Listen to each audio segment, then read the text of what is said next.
দায়িত্ব গ্রহণের ১৮০ দিন বা ৬ মাস পূর্তিতে সরকার বলছে ভঙ্গুর অর্থনীতি, দুর্বল প্রশাসন ও দীর্ঘদিনের রাজনৈতিক অস্থিরতার পর দেশকে পুনর্গঠনের কাজ এগিয়ে নেওয়া হয়েছে।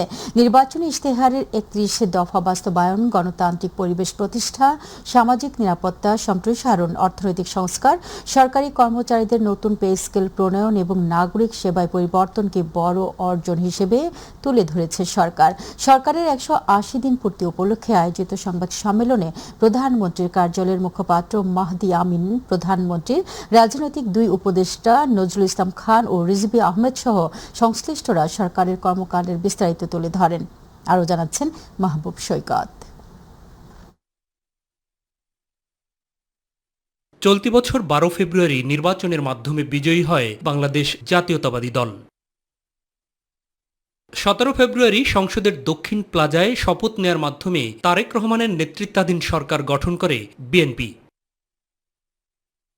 দেখতে দেখতে কেটে গেছে ১৮০ দিন, যাকে রাজনীতির পরিভাষায় বলা হয় মধুচন্দ্রিমার সময়। ৬ মাস পূর্তি উপলক্ষে রাজধানীর তেজগাঁয়ে প্রধানমন্ত্রীর কার্যালয়ে শাপলা হলে আয়োজন করা হয় সংবাদ সম্মেলনের। লিখিত বক্তব্যে সরকারের নানাবিধ পদক্ষেপ এবং সাফল্য তুলে ধরেন প্রধানমন্ত্রীর কার্যালয়ের মুখপাত্র মাহদি আমিন। ভিন্ন মত, পথ, ধর্ম, বর্ণ, পাহাড়, সমতলের সক্ষম অক্ষম প্রতিটি মানুষকে এক কাতারে নিয়ে এসে আমাদের এই সরকার নিশ্চিত করেছে সকলের স্বাধীনতা, সকলের অধিকার এবং সকলের জন্য অন্তর্ভুক্তিমূলক উন্নয়ন, যার পাথেয় আমাদের সাম্য, মানবিক মর্যাদা এবং সামাজিক সুবিচার দেশের প্রতিটি নাগরিকের জন্য সুনিশ্চিত করা। অর্থনীতিতে সংস্কার কার্যক্রমকে ৬ মাসের অন্যতম গুরুত্বপূর্ণ অর্জন হিসেবে তুলে ধরেন প্রধানমন্ত্রীর এই উপদেষ্টা। বিনিয়োগ বান্ধব নীতিমালার পাশাপাশি বিভিন্ন ইকোনমিক জোন এবং ইপিজেড তৈরি করা হচ্ছে। বিশেষভাবে আনোয়ারা এবং মংলাতে আমরা দেখছি সেখানে বিভিন্ন ব্যবসা বান্ধব কিভাবে ইকোনমিক জোন তৈরি করা হয়েছে এবং বিশ্বের বিভিন্ন দেশের ব্যবসায়ীদের অনুরোধে বিভিন্ন বন্দরগুলো যেন ২৪ ঘন্টা চালু থাকে সে বিষয়ে উদ্যোগ নেওয়া হয়েছে। তবে অর্জনের আলোচনায় সবচেয়ে অস্বস্তির জায়গা বিদ্যুৎ ও জ্বালানি খাত নিয়ে সংকট উত্তরণে সরকার কাজ করছে বলে জানান প্রধানমন্ত্রীর উপদেষ্টা নজরুল ইসলাম খান। বিদ্যুৎ এবং জ্বালানি এমন এক বিষয় যে আপনি চাইলেই খুব দ্রুত সমাধানের বিষয় না, এটা যত দ্রুত সম্ভব আমরা এই সংকট সমাধানের জন্য ব্যবস্থা নিচ্ছি। প্রায় ৪০,০০০ কোটি টাকার মতো এডিশনাল বরাদ্দ দিতে হয়েছে। অন্যান্য উদ্যোগের পাশাপাশি প্রশাসনিক সংস্কারেও সরকারের অগ্রাধিকার ভিত্তিতে নজর রয়েছে বলে জানান উপদেষ্টা ইসমাইল জবিউল্লাহ। ধ্বজাবাহী কিছু ব্যক্তি এখনো রয়ে গেছেন, তাদেরকে সে সমস্ত জায়গা থেকে চিহ্নিত করে সে সমস্ত জায়গা ক্লিনজিং অপারেশন করার একটা চেষ্টা আমরা করেছি এবং সেটা ধারাবাহিক অব্যাহত রয়েছে। ধ্বংসস্তূপের মধ্যে দাঁড়িয়ে দায়িত্ব নেয় বিগত ৬ মাসের উল্লেখযোগ্য সময় দেশ পুনর্গঠনই ব্যয় হয়েছে বলে জানান তথ্যমন্ত্রী জহিরুদ্দিন স্বপন। প্রথম পর্বের এই দিনগুলিকে আমাদের ব্যয় করতে হচ্ছে যত না বেশি কর্মসূচি বাস্তবায়ন করার জন্য, তার চেয়ে বেশি বাস্তবায়ন করতে হচ্ছে ধ্বংসস্তূপকে নতুন কর্মসূচি গ্রহণ করার উপযোগী হিসাবে গড়ে তোলার জন্য। যদিও সর্বস্তরে জবাবদিহিতা নিশ্চিতে সরকার কাজ করছে বলে জানান প্রধানমন্ত্রীর রাজনৈতিক উপদেষ্টা রুহুল কবির রিজভী আহমেদ। নির্বাচনের প্রাক্কালে যে প্রতিশ্রুতিগুলো দিয়েছিলেন, যে অঙ্গীকারগুলো করেছিলেন সরকার প্রধান জনাব তারেক রহমান, সেই প্রতিশ্রুতিগুলি পূরণেই তিনি ক্ষমতা গ্রহণের প্রায় প্রথম দিন থেকে অথবা দ্বিতীয় দিন থেকে তিনি শুরু করেছেন তার কর্মযজ্ঞ। প্রতিটি ক্ষেত্রে প্রতিটি স্তরে জবাবদিহিতা নিশ্চিত করা। সংবাদ সম্মেলনে দেশের সার্বিক বিষয়ের উপর সাংবাদিকদের প্রশ্নের জবাব দেন সংশ্লিষ্ট মন্ত্রী এবং উপদেষ্টারা। ধন্যবাদ সালে শিবলি। মাহবুব সৈকত, মাইটিভি, ঢাকা। প্রধানমন্ত্রী তারেক রহমানকে সৌদি আরব সফরের আমন্ত্রণ জানিয়েছেন দেশটির ক্রাউন প্রিন্স ও প্রধানমন্ত্রী মোহাম্মদ বিন সালমান বিন আব্দুল আজিজ আল সৌদ। প্রধানমন্ত্রীর ডেপুটি প্রেস সেক্রেটারি শাহাদাত স্বাধীন সাংবাদিকদের এই তথ্য জানান। তিনি বলেন, সোমবার সচিবালয় মন্ত্রিপরিষদ বিভাগের প্রধানমন্ত্রীর কার্যালয়ে প্রধানমন্ত্রীর সঙ্গে সাক্ষাৎ করে সৌদি আরবের রাষ্ট্রদূত ডক্টর আবদুল্লাহ জাফর এইচ বিন আভিয়া আমন্ত্রণপত্রটি তুলে দেন।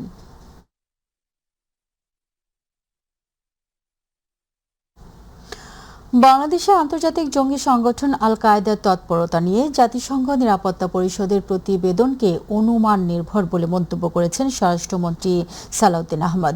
সচিবালয়ে সাংবাদিকদের প্রশ্নের জবাবে তিনি বলেন, দেশের আইন শৃঙ্খলা পরিস্থিতির যথেষ্ট উন্নতি হয়েছে। এই সময় অর্থমন্ত্রী আমির খসরু মাহমুদ চৌধুরী জানান, এই বছরের মধ্যেই ঘোষণা করা হবে নতুন পে স্কেল। আরও জানাচ্ছেন রাকিব হাসান। সচিবালয়ে বাংলাদেশ জুডিশিয়াল সার্ভিস পে কমিশনের প্রতিবেদন সংক্রান্ত বৈঠক অনুষ্ঠিত হয় অর্থমন্ত্রীর সভাপতিত্বে। এতে যোগ দেন স্বরাষ্ট্রমন্ত্রী সালাউদ্দিন আহমেদ। বৈঠক শেষে অর্থমন্ত্রী জানান, এবছরের মধ্যেই ঘোষণা করা হবে নতুন পে স্কেল। এবছরের মধ্যে হবে, সবই হবে, কিন্তু এখানে তো অধিকতর আলোচনার বিষয় আছে, তাই না? আমরা আজকে একটা দিক নিয়ে আলোচনা করেছি, আর অন্যান্য দিক আছে। সব বিষয় আলোচনার পরে পূর্ণাঙ্গ যখন সিদ্ধান্ত হবে তখন আপনাদের সামনে উপস্থাপন। এ সময় সাংবাদিকদের প্রশ্নের জবাবে স্বরাষ্ট্রমন্ত্রী জানান, এরই মধ্যে আইন শৃঙ্খলা পরিস্থিতি যথেষ্ট উন্নতি হলেও জনপ্রত্যাশা অনুযায়ী উন্নতি করতে আরো সময় লাগবে।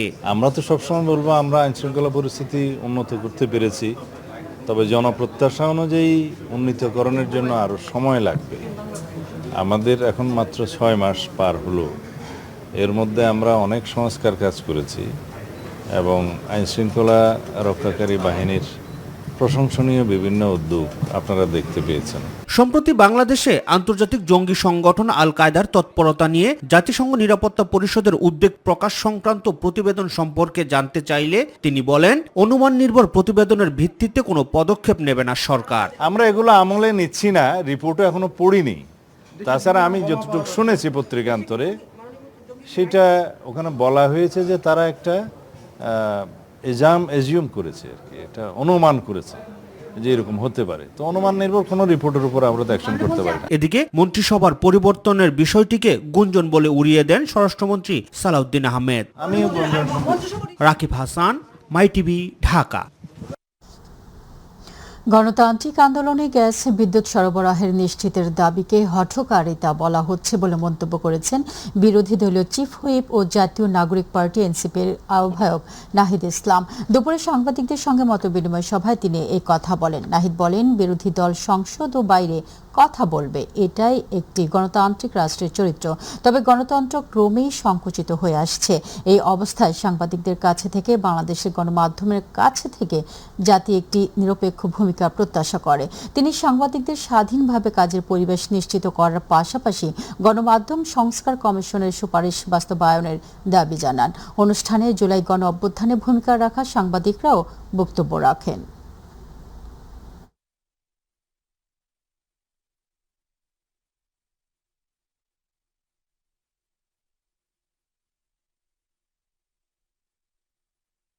গণমাধ্যম সংস্কার কমিশন হয়েছে। গণমাধ্যম সংস্কার কমিশনের সরকার যখন আসলে গণভোটের বা গুরুত্বপূর্ণ কমিশন যেগুলো ছিল ঐক্যমত কমিশনের, সেগুলোই বাস্তবায়ন করে নাই। ফলে এখন গণমাধ্যম সংস্কার কমিশনের যে দাবিগুলো, সেগুলো আসলে আমরা বলাও ভুলে গিয়েছি। তারপর আজকের অনুষ্ঠান থেকে আমরা বলবো, গণমাধ্যম সংস্কার কমিশনের সাংবাদিকদের সুরক্ষা আইন সহ অনেকগুলা ভালো পলিসি এসেছিল, সেগুলা এই সরকারের বাস্তবায়ন করা যাতে সরকার করে, সেই কমিশন অনুযায়ী সেই দাবি আমরা জানাচ্ছি। আশা করব যে বাংলাদেশের গণমাধ্যম স্বাধীনভাবে কাজ করবে, মুক্তভাবে কাজ করবে। বাংলাদেশে এখন একটা মুক্ত পরিবেশ আছে, এটা আমি মনে করি এটা আপাতকালীন। এটা কতদিন থাকবে এটা কিন্তু আমরা কেউ জানি না। এবং ধীরে ধীরে আমরা দেখতে পাচ্ছি যে গণতন্ত্র কিন্তু সংকুচিত হয়ে আসছে, কথা বলার জায়গা সংকুচিত হয়ে আসছে। ফলে সেই সংকোচন ঠেকাতে হবে আপনাদের, আমাদের সবাইকে মিলেই। ভারতে পলাতক শেখ হাসিনা কোন স্ট্যাটাসে আছেন তা এখনও বাংলাদেশে জানে না বলে জানিয়েছেন চিফ প্রসিকিউটর আমিনুল ইসলাম। তিনি বলেন, আইনি লড়াইয়ের মাধ্যমেই তাকে দেশে ফেরানোর উদ্যোগ নেওয়া হচ্ছে। এদিকে জুলাইয়ের মানবতা বিরোধী অপরাধের মামলায় কার্যক্রম নিষিদ্ধ আওয়ামী লীগের সাধারণ সম্পাদক ওবায়দুল কাদের এবং নিষিদ্ধ ছাত্রলীগের সভাপতি সাদ্দাম সহ 7 আসামির বিচার শেষ হয়েছে। যে কোনো দিন রায় ঘোষণা করবে আন্তর্জাতিক অপরাধের ট্রাইব্যুনাল। আরও জানাচ্ছেন এস.এম. আরিফ। 24 জুলাই আন্দোলনে উস্কানিমূলক বক্তব্য, নির্দেশদাতা সহ কয়েকটি অভিযোগ এনে ওবায়দুল কাদের, পরশ, সাদ্দাম সহ 7 জনের বিরুদ্ধে বিচার শুরু হয় আন্তর্জাতিক অপরাধ ট্রাইব্যুনালে। 29 জন সাক্ষীর সাক্ষ্য, বেশ কিছু কল রেকর্ড, পর্যাপ্ত তথ্য উপাত্ত এবং দুই পক্ষের যুক্তিতর্ক উপস্থাপনের মধ্য দিয়ে সোমবার শেষ হয় বিচার কাজ। এবার অপেক্ষা রায় ঘোষণার। আজকে দুই পক্ষেরই যুক্তিতর্ক শেষ হয়েছে, মামলার বিচার কার্য শেষ হয়েছে। এখন যে কোনো দিন ট্রাইব্যুনাল রায় ঘোষণা করবেন। হত্যাও ঠিক যেমন অপরাধ, যেমন শাস্তি, এই হত্যায় সহায়তা করা, নির্দেশ দেওয়া, ইনস্টিগেট করা, কমপ্লিসিট করা বা ষড়যন্ত্র করা, এগুলো প্রত্যেকটাই ডিস্টিংক্ট এক একটা করে অফেন্স এবং প্রত্যেকের অপরাধেরই শাস্তি সমান। এদিকে মৃত্যুদণ্ডপ্রাপ্ত আসামি ক্ষমতাচ্যুত সাবেক প্রধানমন্ত্রী শেখ হাসিনাকে ভারত থেকে দেশে ফেরানোর প্রক্রিয়া নিয়ে কথা বলেন চিফ প্রসিকিউটর আমিনুল ইসলাম। উনি কি রাজনৈতিক আশ্রয়ে রয়েছে ওখানে? আমরা শেখ হাসিনা কি স্ট্যাটাসে ওখানে আছেন এটা কিন্তু আমরা ক্লিয়ার এখন পর্যন্ত জানি না। আমরা আইনি লড়াই করে আনার জন্যই তো ইতিমধ্যে বাংলাদেশ সরকার ভারত সরকারের কাছে তারা আবেদন করেছে। যে আবেদনটা করেছে শেখ হাসিনাকে প্রত্যর্পণ করার জন্য যে আবেদন, এটা একটি আইনি প্রক্রিয়া। সেই আইনি প্রক্রিয়ার মধ্য দিয়ে তাকে আনার জন্য বাংলাদেশ সরকার প্রয়োজনীয় পদক্ষেপ নিয়েছে। অন্যদিকে জুলাই আন্দোলন চলাকালে গণমাধ্যমে উস্কানিমূলক বক্তব্য দেওয়ার অভিযোগে সাংবাদিক শ্যামল দত্ত, মোজাম্মেল বাবু ও ফারজানা রূপাকে নতুন একটি মামলায় হাজির করার নির্দেশ দিয়েছেন ট্রাইব্যুনাল। এসএম আরিফ, মাই টিভি, ঢাকা।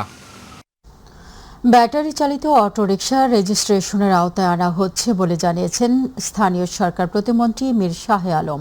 তিনি জানান, এই রেজিস্ট্রেশন দেবে সিটি কর্পোরেশন। সোমবার সচিবালয়ে সাংবাদিকদের প্রশ্নের জবাবে এসব কথা বলেন স্থানীয় সরকার প্রতিমন্ত্রী। একই সাথে সৌর বিদ্যুতের মাধ্যমে অটোরিকশার ব্যাটারি চার্জ দিতে হবে বলেও জানান মীর শাহ আলম। নিয়ম না মানলে নিবন্ধন দেওয়া হবে না জানিয়ে তিনি বলেন, ঢাকা শহরকে 8টি জোনে ভাগ করে প্রতিটি জোনের আলাদা রঙেই রিকশা রাখা হবে। একজনের রিকশা অন্য জনে যেতে পারবে না বলে জানান স্থানীয় সরকার প্রতিমন্ত্রী। চলতি অর্থ বছরের মধ্যে সিটি কর্পোরেশন, পৌরসভা, জেলা পরিষদ, উপজেলা পরিষদ ও ইউনিয়ন পরিষদ সহ 5 স্তরের স্থানীয় সরকার নির্বাচন সম্পন্ন করা হবে বলে জানান তিনি।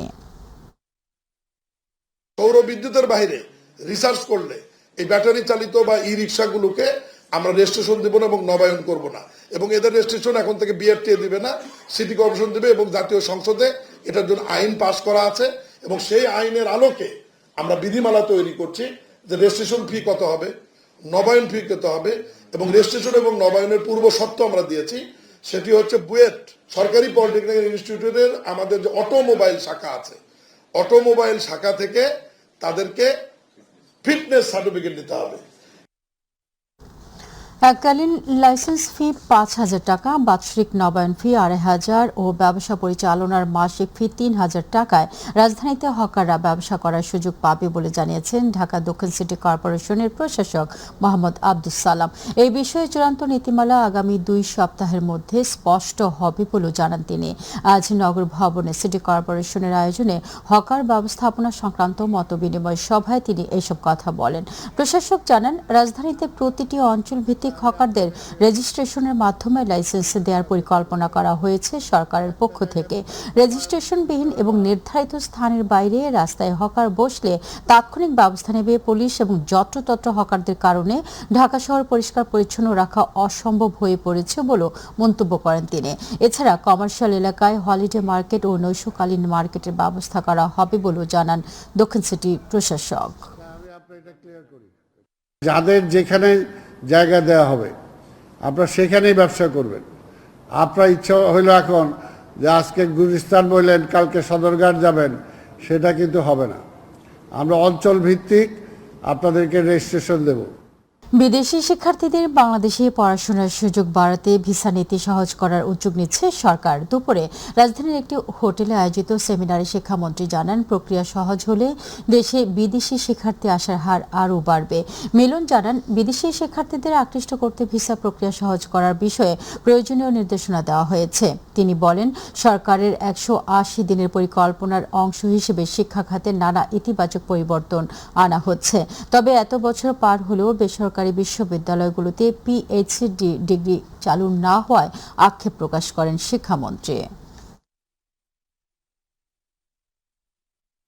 ভিসা পলিসি নিয়ে আমাদের একটা নির্দেশনা আসছে, সেখানে সকল ভিসা পলিসি ইজি করা হচ্ছে যেন ফরেন ডিরেক্ট ইনভেস্টমেন্ট হয় এবং ফরেনার্স অ্যাট্রাক্টেড হয় বাংলাদেশে আসে ইনভেস্টমেন্ট করা, অ্যাজ ওয়েল অ্যাজ আমাদের সাবজেক্ট যে এডুকেশন মিনিস্ট্রি, সেখানে আমি প্রপোজ করেছি যে সবচেয়ে ইজি ওয়েতে যেন ফরেন স্টুডেন্ট অ্যাট্রাক্ট হয়। এটা আগামী দু একটা ক্যাবিনেট মিটিংয়ের মধ্যে এটা পাস হয়ে আসবে, ইনশাল্লাহ দেখতে পাবেন। The most easy way to come attract foreign student in Bangladesh. চলতি বছরে ডেঙ্গু জ্বরে আক্রান্ত হয়ে হাসপাতালে সর্বোচ্চ সংখ্যক রোগী ভর্তি হওয়ার নতুন রেকর্ড হয়েছে। সারা দেশে রোববার সকাল 8টা থেকে সোমবার সকাল 8টা পর্যন্ত 24 ঘন্টায় 870 জন ডেঙ্গু রোগী হাসপাতালে ভর্তি হয়েছেন। এই সময় ডেঙ্গুতে প্রাণ গেছে একজনের, তিনি খুলনা বিভাগের বাসিন্দা। সোমবার এক প্রতিবেদনে এই তথ্য জানান স্বাস্থ্য দফতরের তথ্য অনুযায়ী চলতি বছরে দেশে ডেঙ্গুতে আক্রান্ত হয়েছেন 24,848 জন, আর এখন পর্যন্ত ডেঙ্গুতে 71 জনের মৃত্যু হয়েছে। এর মধ্যে 43 জন নারী ও 28 জন পুরুষ। সোমবার সকাল 8টা পর্যন্ত দেশের বিভিন্ন হাসপাতালে 1,753 জন ডেঙ্গু রোগী চিকিৎসাধীন আছেন। উত্তর পশ্চিম বঙ্গোপসাগর ও তৎসংলগ্ন উপকূলীয় এলাকায় সৃষ্ট লঘুচাপের প্রভাবে চট্টগ্রাম নগরীতে রাতভর ভারী বৃষ্টিপাত হয়েছে। এতে নগরীর বিভিন্ন নিচু এলাকায় জলাবদ্ধতা সৃষ্টি হয়েছে। সকালেও বৃষ্টি অব্যাহত থাকায় পাঠানটুলি, আগ্রাবাদ, মুরাদপুর, কাটালগঞ্জে জিইসি ও প্রবর্তক সহ বিভিন্ন এলাকায় সড়কে পানি জমে যায়। কোথাও কোথাও হাঁটু সমান পানি থাকায় যান চলাচল ব্যাহত হচ্ছে।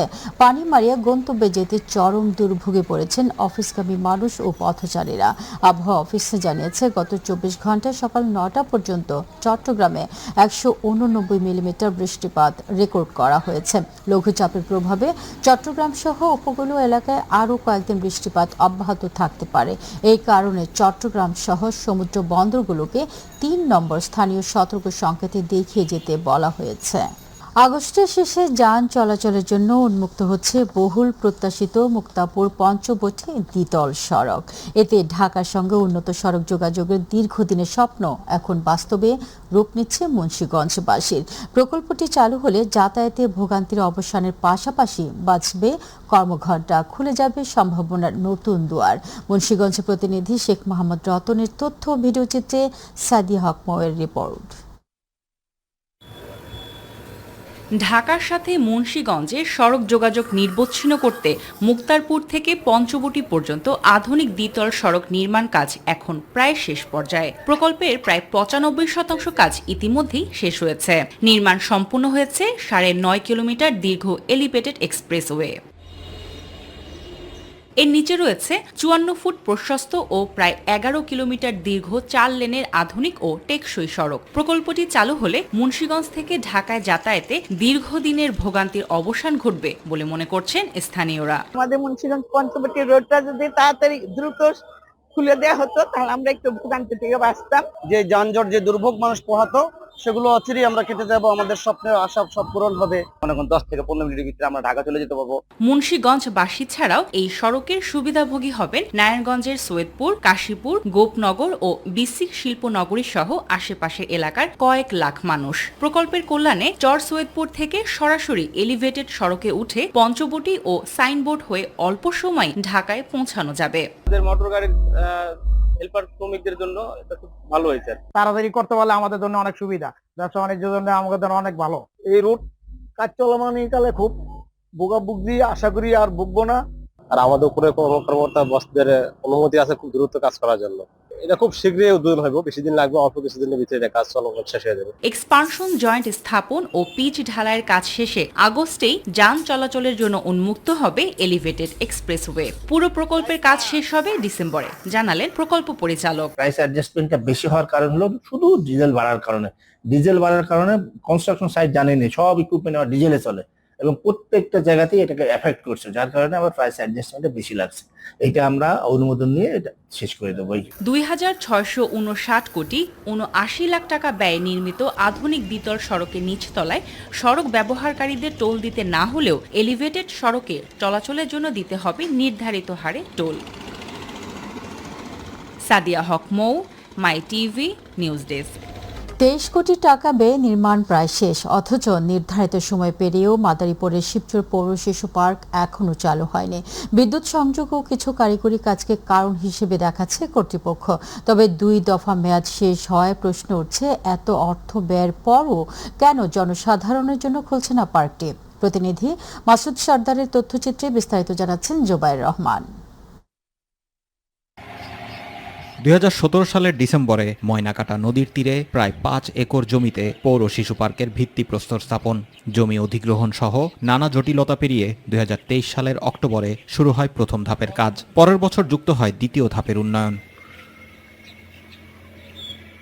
2026 সালের জুনে শেষ হওয়ার কথা থাকলেও নির্ধারিত সময় পেরিয়ে গেছে, এরপরেও চালু হয়নি পার্কটি। স্থানীয়দের অভিযোগ, দীর্ঘসূত্রতায় একদিকে নষ্ট হচ্ছে নির্মাণ কাজ, অন্যদিকে বঞ্চিত হচ্ছে শিশু ও সাধারণ মানুষ। কাজটা শেষ হইলে আমাদের এলাকার পোলাভান সুন্দরবন খেলাধুলা দেখতে পারবো, আমরা সুন্দরবন চলতে পারবো, এটাই আমাদের প্রত্যাশা। এই পার্কটা কত বছর ধরে কাজ করতে আছে, আমি শেষ করতে পারে নাই। পোলানে আড্ডা করে, এমনি এখানে প্রশাসন থাকলে আমার সবচেয়ে ভালো হতো। আমরা এখানে আইসা ঘুরতে পারি না, ঢুকতে পারি না ভিতরে, এটা তালা মারা থাকে। এটা চালু হলে আমাদের জন্য ভালো হতো। সরকারি লোক যারাই আসে, আসলে জিজ্ঞেস করলে যে এটা আজ হবে বা কালকে হইব বা পশু হইব, এমন করে প্রায় 2-3 বছর 5 বছর লেগে গেছে। তবে পৌর কর্তৃপক্ষের দাবি, বিদ্যুৎ সংযোগ সহ কিছু কারিগরি কাজ শেষ হলেই খুলে দেওয়া হবে পার্কটি। শিশু পার্কের কাজ শেষ পর্যায়ে, রাইডের কাজ সব কমপ্লিট, এখন শুধু বিদ্যুৎ সংযোগটা বাকি আছে। এ বিষয়ে ঠিকাদারকে জোরালোভাবে বলা হয়েছে, তিনি আগামী 1 সপ্তাহের মধ্যে বিদ্যুৎ সংযোগের প্রয়োজনীয় ব্যবস্থা করে দেবেন বলে জানান। জেলা প্রশাসনের হিসাবে পার্কটির প্রায় 98% অবকাঠামোগত কাজ শেষ, এখন চলছে জনসাধারণের জন্য উন্মুক্ত করার প্রস্তুতি। আমাদের বিদ্যুতের লাইনটা শেষ করছে না, তো এই লাইনের ব্যাপারে আমি যে মেসেজটি পেলাম যে আগামী সপ্তাহের মধ্যে তারা এই লাইনের ব্যাপারে নিশ্চিত একটা অবস্থানে আসতে পারবে। আর যদি কোনো কারণে তারা এবারও ব্যর্থ হয়, তাহলে তাদেরকে বিধি মোতাবেক তাদের ব্যাপারে আমাদের ব্যবস্থা নিতে হবে এবং সংশ্লিষ্ট মন্ত্রণালয়কে আমরা বিষয়টি অবহিত করব। নাগরদোলা, জাম্পিং ক্যাঙ্গারু, বাম্পার কার, হ্যাপি সুইং থেকে শুরু করে 9D মুভি রাইড, 14টি আধুনিক রাইড থাকার কথা এই পার্কে। প্রশ্ন একটাই, 23 কোটি টাকার এই বিনোদন কেন্দ্রে কবে সত্যিকার অর্থে শিশু ও নগরবাসীর কাজে আসবে? জুবাইর রহমান, মাই টিভি নিউজ।